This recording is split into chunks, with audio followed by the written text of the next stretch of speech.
Il n'y a eu qu'une alerte au missile ce matin dans le centre d'Israël. À Tel Aviv, semblant de normalité, depuis quelques jours, les commerces et les marchés de la ville sont ouverts à nouveau. Mais il commence à y avoir de la lassitude. Tout le monde espère que la fin de cette guerre est proche. Qu'est-ce qu'on peut dire? C'est dur, mais on vit avec et ça va bientôt finir.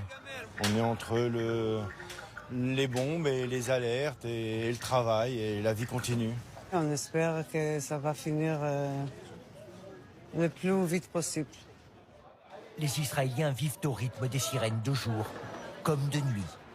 Tirs de roquettes du Hezbollah dans le nord du pays ou missiles iraniens qui visent surtout Tel Aviv. Eden est belge, elle vit en Israël depuis 1 an. Le soir, elle profite sur son balcon de moments d'accalmie. Mais toujours sur le qui-vive, prête à partir aux abris en cas d'attaque, avec son sac. Je dors habillée, ici à mon pull, mon pantalon, mon petit sac de secours, avec les papiers importants, donc mon passeport, une batterie externe pour mon téléphone au cas où il n'y a pas d'électricité, de l'eau, des barres protéinées. Il est 21h35, quand à nouveau, les alertes résonnent sur les téléphones. Donc là, on me dit que dans quelques minutes, il va y avoir une alarme, donc j'imagine que c'est l'Iran. Tout le monde ici est rompu à l'exercice.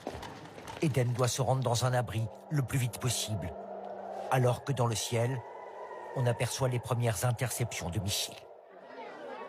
Sous terre, a priori en sécurité, des joueurs d'échecs, un père et sa fille, et ces jeunes mariés.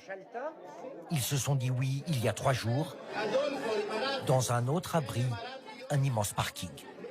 Ce n'était pas un mariage comme les autres, on ne l'oubliera jamais. Hier soir encore, certains Israéliens ont passé toute la nuit dans un abri.